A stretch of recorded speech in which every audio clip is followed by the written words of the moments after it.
Well, I'm Martin Savage in New York, where the news is breaking out of this city. Two New York City police officers in uniform sitting in their NYPD patrol car were shot in what was described as ambush style today in Brooklyn. We're told that both officers were shot in the head and both have died from their wounds. We're also told that the suspected gunman has been found dead. Here's how one witness described the scene. No, she just told me that, you know, they got shot in the car, whatever. They were sitting there. But my whole thing is, we got to take back our communities. This can't happen. If you mad at somebody, be mad at the person that you're mad at. Now, we have two families that's missing somebody for the holidays. Regardless of what, where's your humanity? Like, I know it's a war going on, and shout out to Eric Garner's family and everybody else who lost somebody, but you're not at his house or his lawn. This is two. You don't even know if they were good or bad. I don't condone this, and I'm not with it. I'm not with it.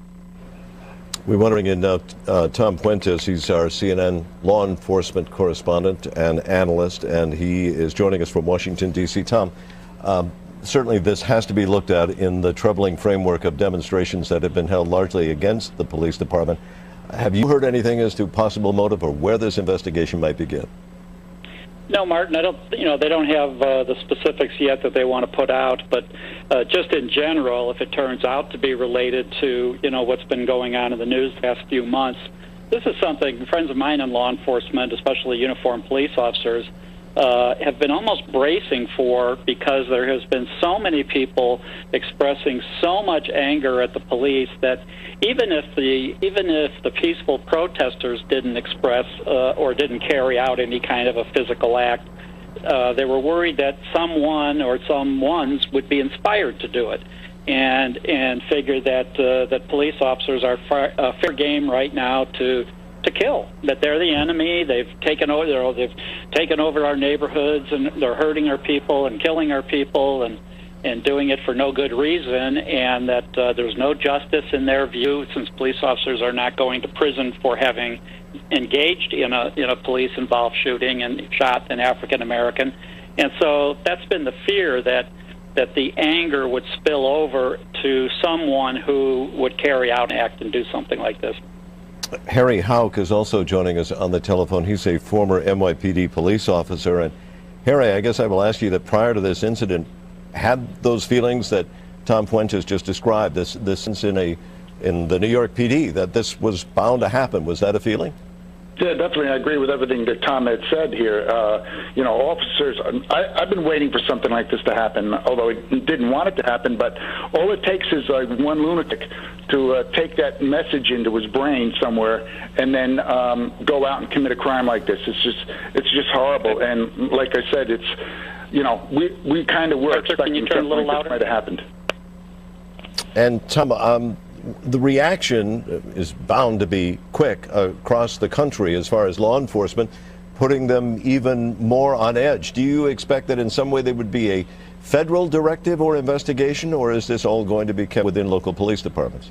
Well, I think for right now, this one's you know, an NYPD matter to investigate and try to determine what the motive was, if they could, if they, you know, can contact people that knew this person, and if he used social media and you know, other means of communicating a desire to kill police officers, and in particular NYPD officers.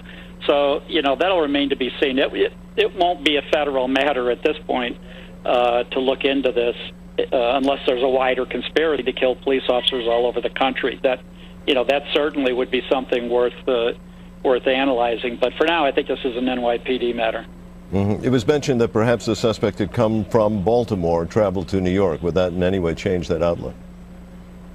I think even with that, it would still, you know, I think the FBI will assist in any way possible, especially with covering interstate leads, to do background investigation on the individual. But I think still the NYPD will have the lead in this case.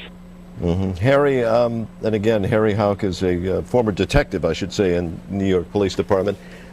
This has got to have an impact on those officers on the street and put them even more at edge, whether in New York or elsewhere.